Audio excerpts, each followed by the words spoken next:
सभी का सादर अभिवादन। कला का परंपरा के साथ एक अटूट रिश्ता है और परंपरा तो हर कला में बदलती ही रहती है।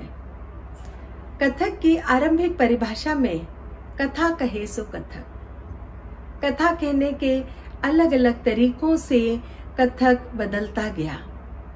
मंदिरों में जहाँ सामने बैठकर कथावाचन होता था, वही कथावाचन गांव के चौपालों पर आसपास चारों तरफ दर्शकों के बीच में होने लगा।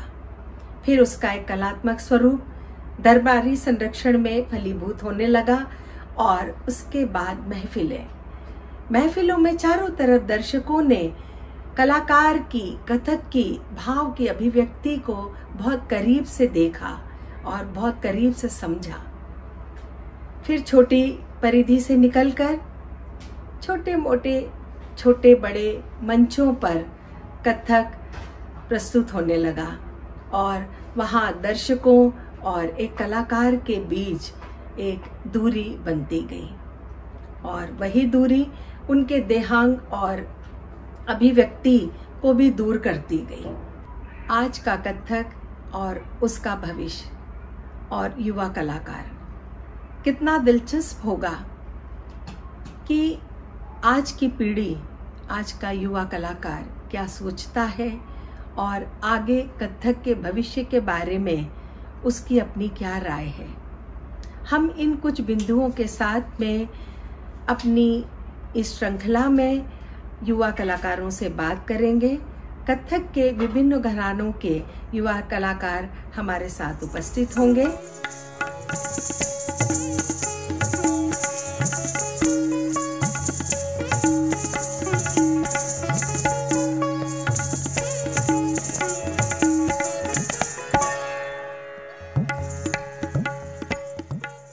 यह सर्वविदित है कि रागिनी महाराज पद्म विभूषण पंडित बिरजू महाराज की पोती है और साथ में शिष्या भी। ये कितना सुखद संयोग है कि दादा की गोद में मचलते हुए, खेलते हुए उन्होंने अपने दादा के भाव पक्ष को अवचेतन में जाना होगा।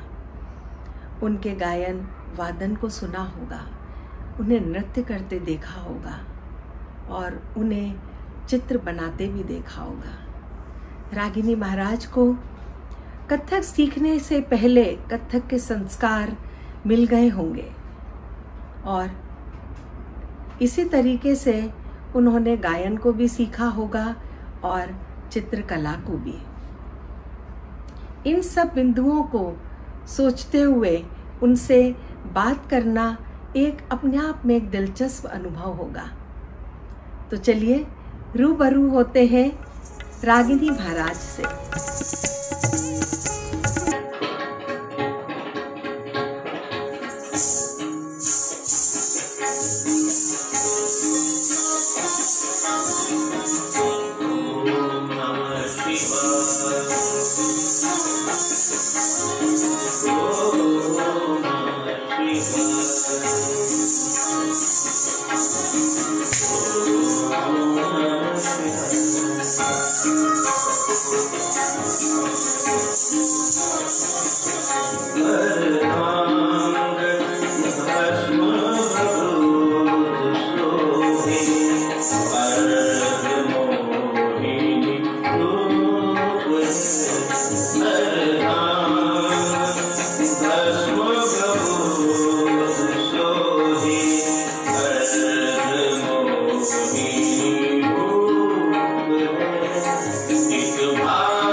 रागिनी, आपका स्वागत है। नमस्कार चित्रा जी। रागिनी, आप बहुत सौभाग्यशाली हैं कि आप एक ऐसे परिवार में जन्म लिया है और जहां आप एक युग पुरुष पद्म विभूषण पंडित बिरजू महाराज की पोती हैं, शागिर्द हैं। तो हम सभी के अंदर एक जिज्ञासा है और जानना चाहते हैं कि आपने अपने जो एक नृत्य है कथक को देखा समझा तो अवचेतन में ही, लेकिन उसको एक प्रॉपर तरीके से जो आपकी एक शिक्षण है वो कब से आपका आरंभ हुआ और किस तरीके से हुआ? आपको बहुत बहुत धन्यवाद करती हूँ कि आपने इतने बड़े बड़े गुणी जनों के बीच में इस लायक समझा मुझे कि मैं कुछ अपने एक्सपीरियंसेस भी शेयर कर सकूं।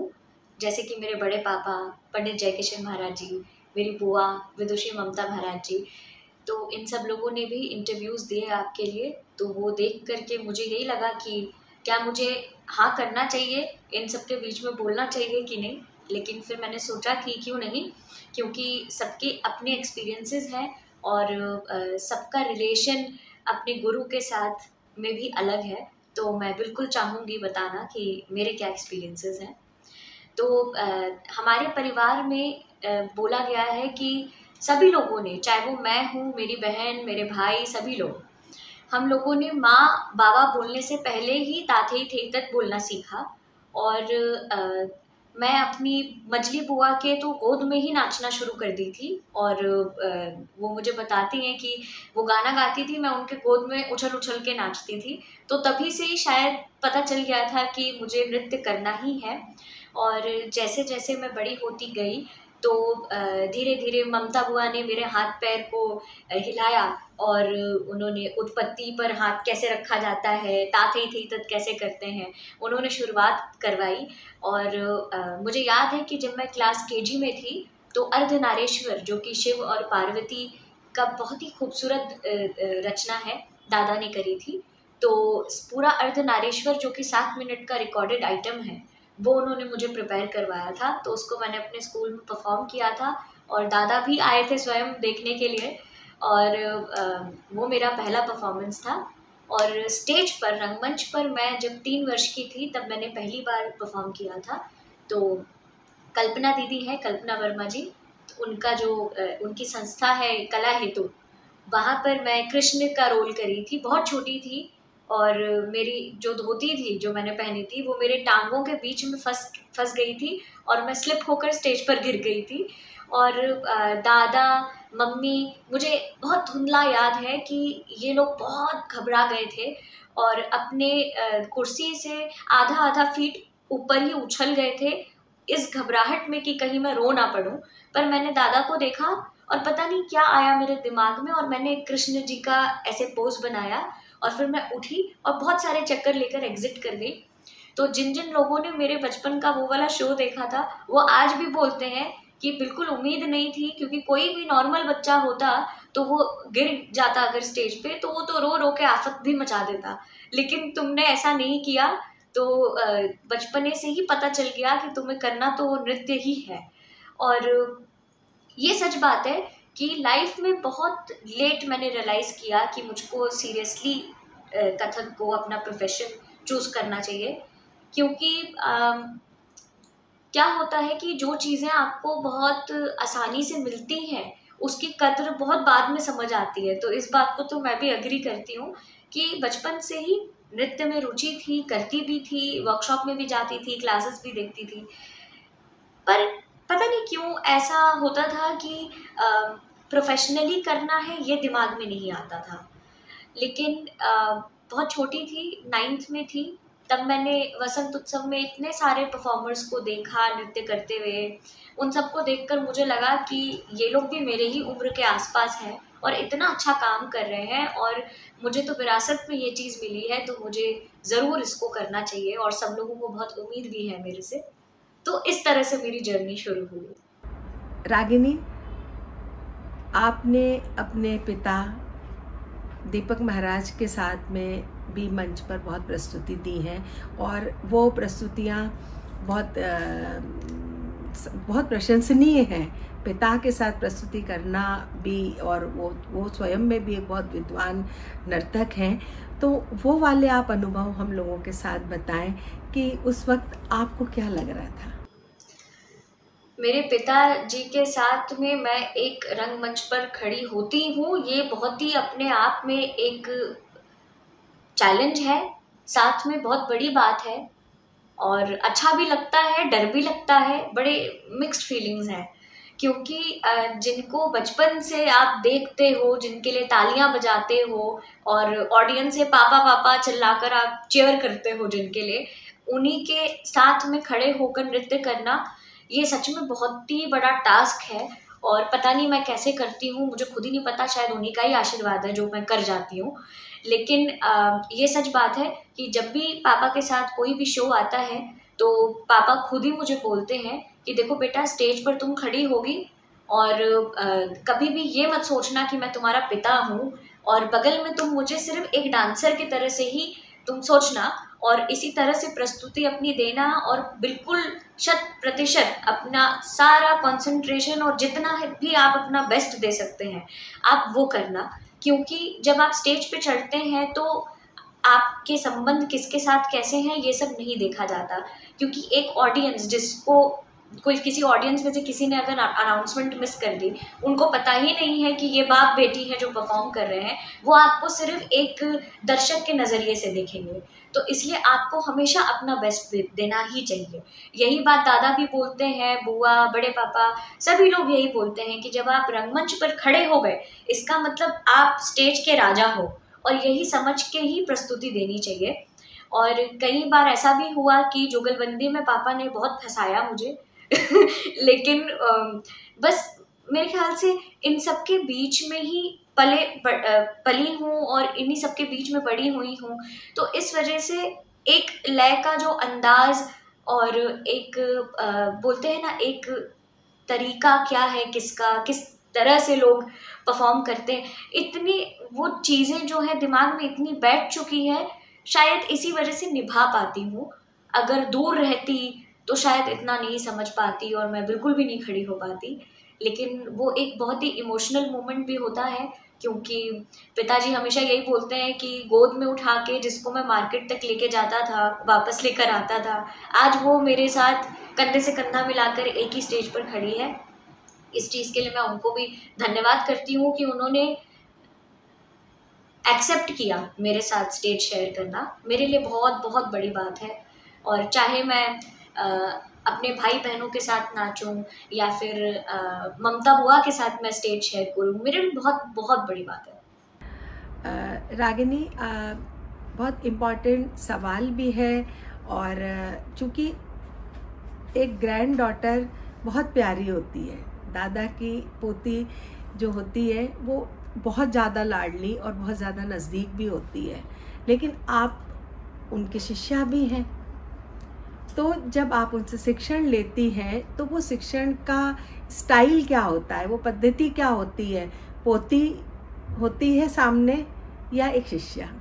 मेरे गुरु जी के साथ के संबंध के बारे में आपने प्रश्न किया, और बड़ा ही मज़ा आता है ये बताने में, क्योंकि दादा बोलूं, गुरु बोलूं, अच्छा जब सिखा रहे हैं तो मैं महाराज जी बोलूं या दादा बोलूं, शुरुआत में समझ नहीं आता था। लेकिन एक बार मैं स्टेज पर ही परफॉर्मेंस कर रही थी और दादा सामने बैठे थे और फ्रंट रो में बैठकर मेरे कार्यक्रम को देख रहे थे। तो जैसे ही मैंने बोला कि महाराज जी की एक रचना प्रस्तुत करती हूँ, तो मुझे बीच में दादा ने टोका और चिल्ला के ऑडियंस से बोला, अरे दादा हूँ तेरा। तब मुझे रियलाइज़ हुआ कि अच्छा, इसका मतलब महाराज जी का उनके शिष्यों के साथ जो भी संबंध है वो एक अलग किस्म का है, और उनके बच्चों के साथ भी जो है वो अलग किस्म का है। पर मुझे लगता है जो ग्रैंड डॉटर, ग्रैंड सन, ये लोगों की जो एक इन लोगों का जो एक स्पेस होता है वो अलग ही होता है। तो हम लोगों को हक है कि हम उनको गुरुजी, महाराज जी ना बुलाकर सीधा दादा, नाना यही बुलाएं, क्योंकि उनको अच्छा भी यही लगता है सुनना। और मैं यही बताऊंगी आपको कि ये आपने बिल्कुल सही बात बोली थी, क्योंकि जब हम उनसे सीखते हैं तो सच में वो गुरु और एकदम ही परमात्मा के जैसे दर्शन होते हैं उनके अंदर। लेकिन जब वो नॉर्मली एकदम एक आम जिंदगी जी रहे होते हैं तो एकदम जैसे उनको गैजेट्स बहुत पसंद है, तो अक्सर बातें करते हैं कि मुझे ये वाला फ़ोन पसंद है, ये वाली कार पसंद है, तो बहुत एक आम आदमी की तरह बात करते हैं। लेकिन उसमें भी मैं काफ़ी कुछ उनसे सीखती हूँ, क्योंकि अब उनके अंदर कथक उनके नस नस में एक एक बॉडी के सेल में इतना आ चुका है कि अगर वो कार की बात करेंगे तो वो बिना हाथ हिलाए या बिना किसी भाव भंगिमा के वो बात ही नहीं कर सकते। तो कोई आम जिंदगी से जुड़ी बात हो, चाहे वो कथक से जुड़ी बात हो, वो कुछ भी बोलते हैं ऐसा लगता है वो नृत्य ही कर रहे हैं।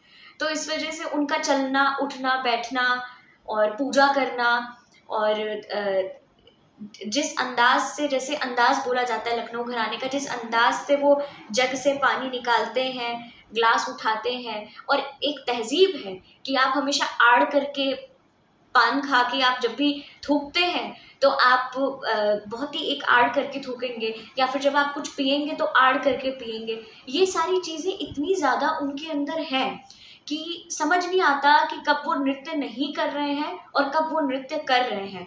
तो इस वजह से उनसे सीखने को तो हर पल मिलता है और मैं बहुत ही भाग्यशाली हूँ। मैं और मेरे जितने भी भाई बहन, हम सब लोग उनको एक ग्रैंड चिल्ड्रन के नज़रिए से तो देखते ही हैं, एक शिष्य के नज़रिए से देखते हैं। तो उनके जीवन के और उनके व्यक्तित्व के बड़े सारे पहलू जो है नज़र आते रहते हैं। तो उनके बारे में तो जितना बोलते जाओ उतना ही कम होगा।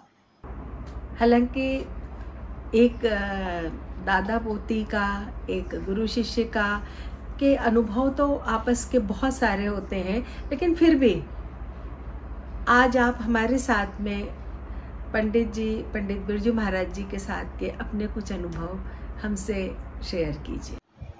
दादा के साथ का अनुभव और जो भी एक्सपीरियंसेस हैं, मैं कैसे ही उसको कंपाइल करके आपको बताऊं, मुझे समझ ही नहीं आ रहा, क्योंकि इतने सारे एक्सपीरियंसेस हैं कि उनको बताने के लिए मुझे कई दिन चाहिए। दिन रात बताती जाऊंगी तब जाके शायद वो पूरा होगा। और रोज़ ही उनके साथ एक नया एक्सपीरियंस होता है। तो कुछ मज़ेदार किस्से हैं और कुछ बड़े सीरियस हैं। काफ़ी कुछ सिखा गए उनके कई सारे चीज़ें। तो मैं बताती हूँ आपको एक चीज़ कि सप्तक फेस्टिवल में वो मुझको अपने साथ लेकर गए थे और उन्होंने कहा कि तुम नाचना शुरुआत में 10-15 मिनट, और उसके बाद में शाश्वती दीदी नाचेंगी और फिर लास्ट में मैं आ जाऊँगा हाजिरी देने के लिए। सप्तक फेस्टिवल के बारे में इतना सुना था, लेकिन कभी देखा भी नहीं था कि सप्तक फेस्टिवल का स्टेज कैसा दिखता है। और अहमदाबाद आना जाना होता था, लेकिन कभी उस तरफ जाना नहीं हुआ, तो काफ़ी घबराई हुई थी। और मैंने दादा को बोला कि दादा मुझे बहुत घबराहट हो रही है, क्योंकि आगे पंडित पूरन महाराज जी और पंडित राजन साजन मिश्रा जी, जो कि मेरे फूफा जी, मामा जी, सब लोग परिवार में हैं, तो सब लोग इतने बड़े बड़े लेजेंड सामने बैठ के मुझको देखने वाले थे। और स्वयं तबले पर पंडित योगेश शमसी जी थे, और मैं बहुत बड़ी फ़ैन हूँ उनकी। हमेशा उनके परफॉर्मेंसेस में दिल्ली में जाके देखती थी, और कभी मिलती भी नहीं थी जल्दी, क्योंकि इतनी छोटी उम्र में अकेले पहुँच गई, देखा, चली गई वापस। लेकिन मुझे इतना ज़्यादा घबराहट हुआ उस दिन, क्योंकि दादा को मैंने बोला कि आप सब लोग बैठेंगे, उस बीच में मैं क्या नाचूंगी। तो दादा ने बोला कि तुम स्टेज पर आओ, और जैसे मैंने तुम्हें समझाया था कि एक बार तुम स्टेज पर आ गई तो स्टेज का राजा तुम हो, तो इस वजह से जो तुम करोगी मैं उसको पढ़ता जाऊंगा और हम लोग तुम्हें आशीर्वाद देंगे, सपोर्ट करते रहेंगे साथ में। मैंने कहा ठीक है। और मैंने जैसे ही पर्दा हटाया विंग्स का, जैसे ही पर्दा हटाया तो मैंने देखा पंडित जी बैठे थे, दादा बैठे थे, शाश्वती दीदी, इन सब लोग को देख के मुझे ये लगा कि क्या सच में मैं अभी इसी रंगमंच पर चढ़ के इन सबके सामने परफॉर्म करने वाली हूँ। और मेरी उम्र भी काफ़ी छोटी थी तब। मेरे लिए इतनी बड़ी बात थी वो, और मैं किसी तरह से हिम्मत करके चढ़ी स्टेज पर। और फिर जब मैंने अपने नृत्य की प्रस्तुति कर ली, उसके बाद में जिस तरीके का फीडबैक मिला और सबने आशीर्वाद दिया, और दादा के आंखों से पता चल रहा था कि वो खुश थे।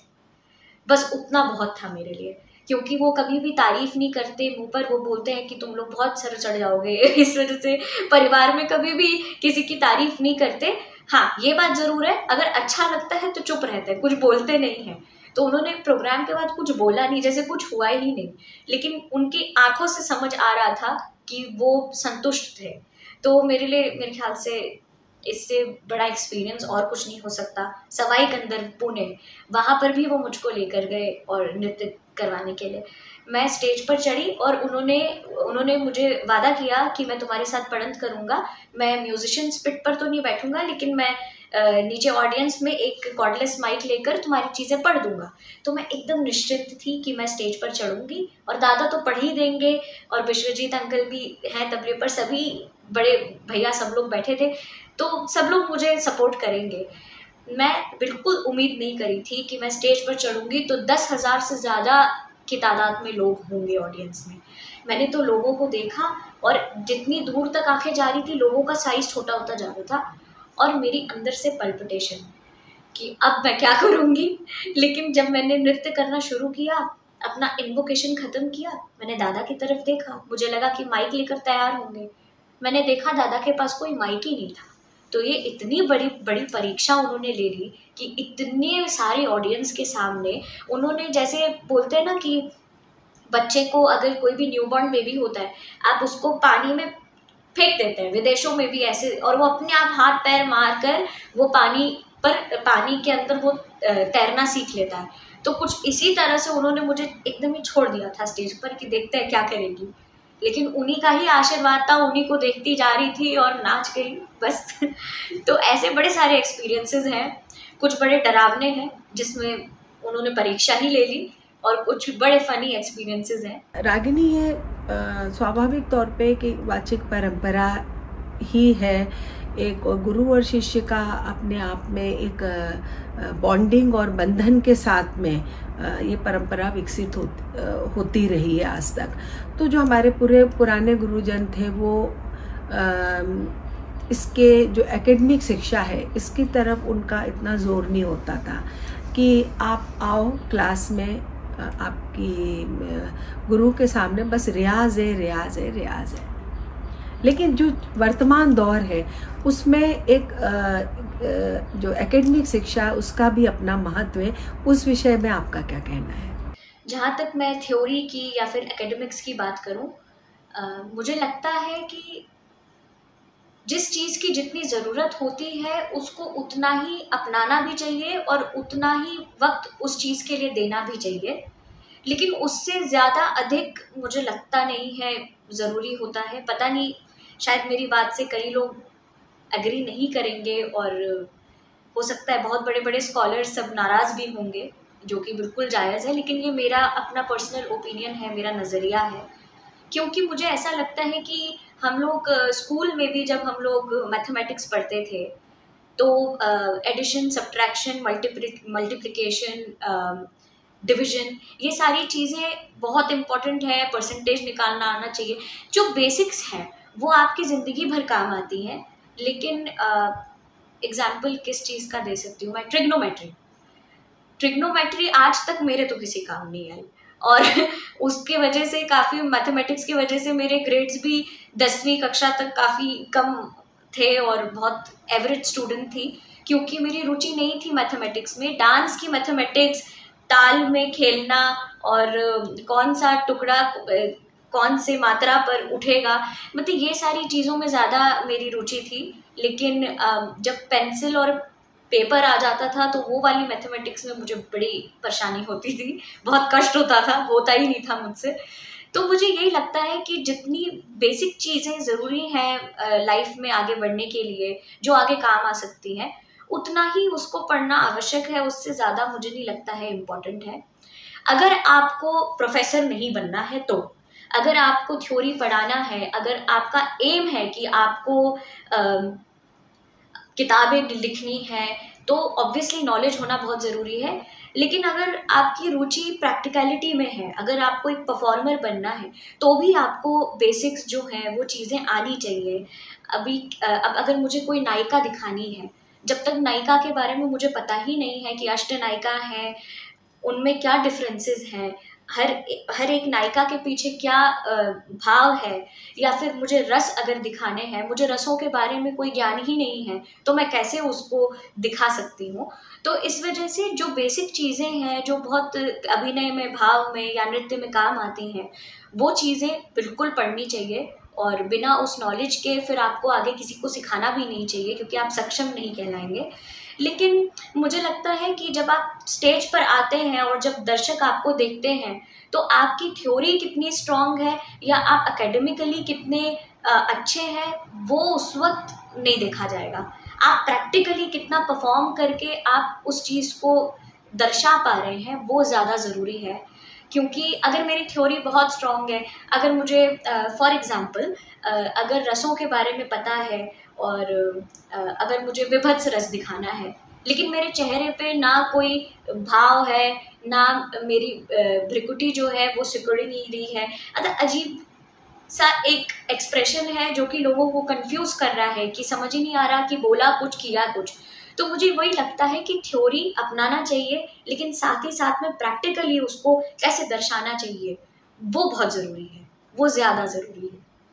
रागिनी, आप एक बहुत समृद्ध परंपरा का निर्वाह ही नहीं कर रही हैं, बहुत खूबसूरती से उसके साथ में हैं। तो वर्तमान संदर्भ में देखें तो एक प्रयोग और नवाचार, और दूसरा परंपरा में रहते हुए उसका एक दबाव, जिसमें कि बहुत कुछ चीज़ें वर्जित भी होती हैं। तो अगर आपके सामने अभी कोई एक ऐसी स्थिति बनती है कि जहाँ पर हमें उस प्रयोग को करना है और परंपरा में रहते हुए, तो उन दो चीज़ों के बीच आप किस तरीके से मतलब एक अपना निर्णय लेंगी, आपका स्टैंड क्या होगा? जहाँ तक कि एक्सपेरिमेंट और इनोवेशन की और ट्रेंड के साथ चलने की बात है, तो मैं एग्री करती हूँ कि ज़रूरी है। क्योंकि आप जैसे आजकल हम लोग नल का इस्तेमाल करते हैं, पहले कुएं में के पास जाना पड़ता था, मटके को अंदर डालकर पानी निकालना पड़ता था, तब पीना पड़ता था। वो चीज़ें तो अभी नहीं है। तो अगर हम लोग नल में से पानी नहीं निकलवा पाएंगे, तो मुझे नहीं लगता किसी को पानी कभी मिलेगा ही, क्योंकि पहले तो यहाँ से पैदल यात्रा करके गांव तक जाना पड़ेगा और फिर पानी लाना पड़ेगा। तो इस वजह से जो चीज़ें बदल रही हैं, मेरा कहने का मतलब ये था कि जो चीज़ें बदलती जा रही हैं, आधुनिकता की तरफ जो चीज़ें बढ़ रही हैं, तो उसको अपनाना भी चाहिए और उसके साथ में अपने आप को बदलना भी चाहिए। लेकिन कोई भी एक्सपेरिमेंट या इनोवेशन आप करें, वो मर्यादा के अंतर्गत होना चाहिए। अब अगर मैं कथक के अंदर में अगर मैं कुछ वेस्टर्न मूव्स डाल के अगर मैं एक कृष्ण पद नाच दूं, तो मुझे नहीं लगता कि मुझे इस फील्ड में कोई अपनाएगा और मुझे तो निष्कासित कर दिया जाएगा। तो इस वजह से मैं यही कहती हूँ कि हर चीज़ मॉडरेशन में अच्छी होती है, और चाहे कॉस्ट्यूम का तरीका हो, अच्छा प्रेजेंटेशन हो, कोरियोग्राफीज हो, आधुनिकता होनी चाहिए, ज़रूरी भी है, लेकिन उसकी भी अपनी एक बाउंड्री होती है। और उसके बाहर अगर आपने जाके कुछ करने की कोशिश करी गई, तो जो लोग परंपरा के अनुसार नृत्य करते हैं, ट्रेडिशनल फैमिलीज से हैं, वो लोग तो कभी भी इस चीज़ को हजम ही नहीं कर पाएंगे। तो जैसे एक एग्जांपल देती हूँ, दादा ने एक बैले किया था जिसका नाम था लोहा, और उसमें उन्होंने दिखाया था कि लोहे के दो टुकड़े रखे हुए हैं। तो एक आदमी आता है, एक भला आदमी आता है, उसको एक गोल गलाकर और गोल एक आकार देकर मंदिर का घंटा बना देता है। और एक दूसरा आदमी आता है जो कि बड़े ही विपरीत नेचर का होता है, और उसने एक शार्पनेस देकर उस लोहे को तलवार का आकार दिया। तो लास्ट में यही दिखाया है कि वो तलवार जो है, और तलवार का किरदार भी मेरे छोटे दादा निभाए थे, और घंटे का भी आकार किसी और ने किया था। तो उन्होंने लास्ट में यही दिखाया कि तलवार जो है वो मंदिर के जो घंटे हैं उसको देखकर बोलता है कि मैं रक्त से अब इतना भीग चुका हूँ, काश मैं तेरी तरह हो पाता। तो मेरे ख्याल से इस तरीके के बैले जिसमें एक अच्छे मैसेज भी होती है वो होने चाहिए, और आधुनिक भी है, क्योंकि कथक में तो पहले तो सिर्फ कथावाचन होता था, राम जी की कहानियाँ, कृष्ण जी की कहानियाँ, और फिर यही सब सुनाया जाता था। तो मुझे ये लगता है कि कोई सोशल इशू भी अगर आप लेकर कर रहे हैं, उसको दर्शाना कुछ इस प्रकार से चाहिए जो कि बाउंड्रीज के बाहर भी ना लगे, लेकिन एक अच्छा मैसेज और एक अच्छी छाप छोड़े। रागिनी, आपको संस्कार में कथक के साथ में गायन भी मिला है, आप गाती भी हैं और पेंटिंग भी बहुत अच्छा करती हैं। और तो जो एक नृत्य है जो कथक है, उसमें ये जो दूसरी कलाओं के साथ भी अपने आप को अपने साथ रखना, ये कथक में कितना सहयोग देता है आपको? बहुत धन्यवाद करती हूँ आपको, क्योंकि आपने बोला कि मैं पेंटिंग अच्छा करती हूँ, क्योंकि मुझे तो नहीं लगता कि मैं पेंटिंग अच्छा करती हूँ। वो तो सिर्फ शौक है रंगों के साथ खेलने का। जिस प्रकार दादा भी ऐसे ही करते हैं कि जो इंस्ट्रूमेंट उठाते हैं उसको बजाने का उन्हें शौक होता है। गिटार देखेंगे तो बजाने का शौक होगा, सितार देखेंगे तो बजाने का शौक होगा, और वो तो युग पुरुष हैं, उनके हाथ में कोई इंस्ट्रूमेंट आता है वो अपने आप बजने लगता है। तो हम जैसे लोग तो खैर क्या ही बोले इसके बारे में, लेकिन हाँ, ये बात ज़रूर है कि मुझे कलर्स के साथ खेलने का बहुत शौक है, क्योंकि बचपने से ही स्कूल में भी जब भी हम आर्ट एंड क्राफ्ट का पीरियड होता था तो कुछ ना कुछ बनाती रहती थी, और जो भी मेरे प्रोजेक्ट होते थे उसकी प्रेजेंटेशन बड़ा अच्छा देती थी। तो शायद कंटेंट इतना अच्छा नहीं होता था, लेकिन प्रेजेंटेशन और सब कुल मिलाकर मुझको मार्क्स अच्छे मिल जाते थे। तो शौक है पेंटिंग का, इसी प्रकार गाने का भी शौक रखती हूँ। सीखा तो नहीं है बहुत अच्छे से, लेकिन घर में म्यूजिक का, डांस का और पेंटिंग का, इन सब का वातावरण हमेशा से मिला। और मेरी बुआ भी पेंटर हैं, तो हमेशा आप जब एक आर्ट के एटमॉस्फेयर में जब आप रहेंगे तो कहीं ना कहीं से वो चीज़ अंदर तो आएगी ही आएगी। तो ये तो सराउंडिंग में जो आप देखते हैं आप वही सीखते हैं, तो ये उसी का असर मैं बोलूँगी। और बिल्कुल ज़रूर ये बात है कि नृत्य में बहुत काम आती है ये सारी चीज़ें, क्योंकि अगर आप सुरीले नहीं हैं तो पता नहीं, मुझे ऐसा लगता है कि अगर आप सुरीले नहीं हैं या आपको समझ नहीं है सुरों की, तो आपका नृत्य भी सुरीला नहीं दिखेगा। और जहाँ तक अपने घराने की खासियत बताऊँ तो इतनी खूबसूरती है एक एक अंग में, इतना ग्रेस है। तो मेरे ख्याल से जो पढ़ंत का जो ट्यून हम बोलते हैं, अगर मैं कोई भी पढ़ंत करूँ, जैसे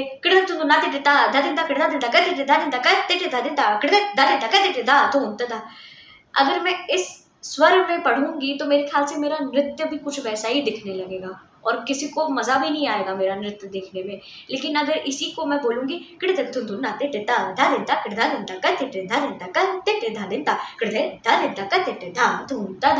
अगर उसमें मैंने स्वर को समझा कि किड़तक धुन धुन नाते टेता धा दिनता किड़धा दिनता, अब करते टेधा दिनता करते टेधा दिनता किड़धे धा दिनता। अब किड़धे धा दिनता नहीं होता, वो हो ही नहीं सकता, वो होगा किड़धे धा दिनता। तो मेरे ख्याल से मेरे अंगों में भी फिर वो आपको डिफरेंस नज़र आने लगेगा। इसी प्रकार जब भी हम कोई पैर का बोल बोलते हैं, अगर मैंने तक तक तक तक तक तक तक तक तक तक तक तक अगर इस प्रकार से बोला तो शायद मेरे पैर की चाट भी आपको ही बड़ी तड़तड़ तड़तड़ ही सुनाई पड़ेगी। लेकिन अगर मैंने तक तक तक तक तक तक तक तक तक तक तक अब त और ध में फर्क है, तो धीरे धीरे वो साउंड मेरे दिमाग में गूंजेगा, मेरे पैर से भी त और ध का साउंड आने लगेगा। तो ये मेरा बहुत ही पर्सनल एक्सपीरियंस है जो मुझे लगता है।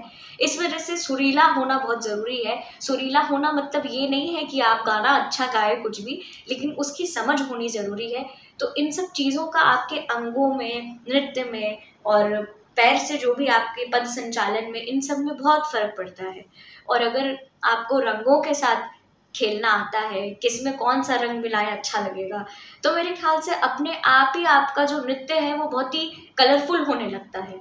तो ये सब कुछ छोटी छोटी चीज़ें हैं जो धीरे धीरे बड़ी हो रही हूँ, तो समय के साथ में मुझे समझ आ रहा है और आशा करती हूँ कि आगे ऐसी ही कुछ चीज़ें समझती रहूँ, सभी बड़ों को देखती रहूँ।